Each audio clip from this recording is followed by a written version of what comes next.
We usually assume that being the smartest, fastest, or most capable person in the room is the ultimate insurance policy. Stand out, the conventional wisdom goes, and your success is guaranteed. But over 2,000 years ago, the philosopher Mosey observed a very different law of nature. He noted that among 5 weapons, the sharpest is always the one that shatters first, and the sweetest well is the first to run dry. This applies directly to human society. Systems naturally grind down their brightest and most capable individuals. The exact traits that make someone extraordinary also make them an immediate target.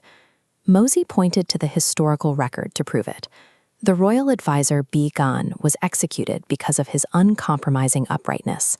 Shi, a legendary figure, was killed because of her unparalleled beauty. And the military general Wu Qi was torn apart alive because his achievements were too massive for his rivals to tolerate. Left to its own devices, human nature operates like a leveling mechanism. Jealousy, fear of being outshined, and the sheer discomfort of dealing with genius systematically eradicate the extraordinary. When a state fails to shield its most capable thinkers, it loses the only people capable of planning for its survival.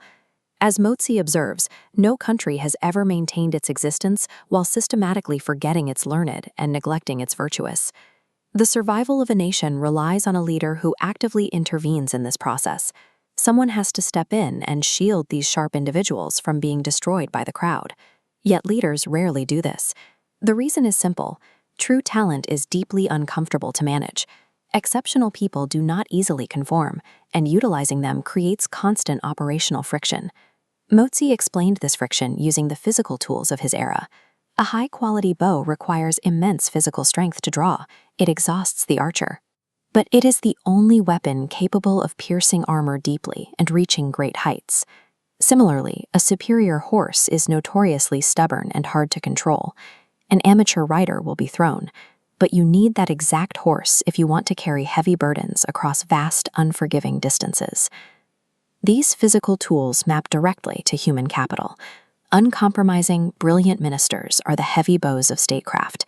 They are difficult to command because they refuse to flatter. They force leaders to confront harsh truths and complex problems they would rather avoid.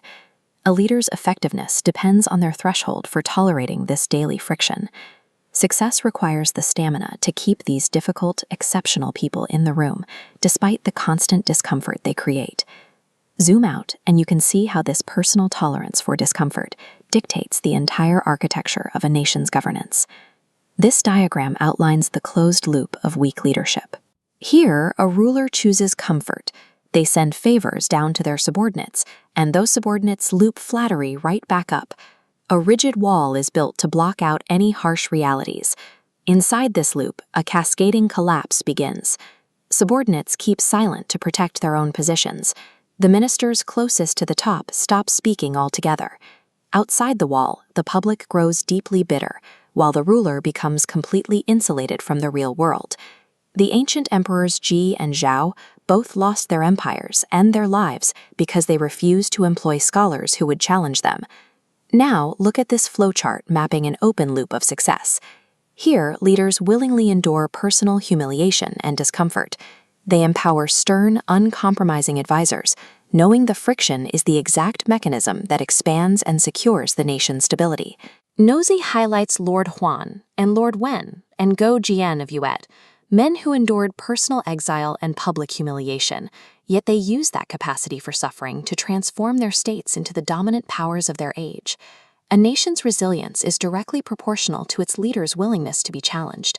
An echo chamber is a terminal disease for a state. A durable leader functions as a sheath.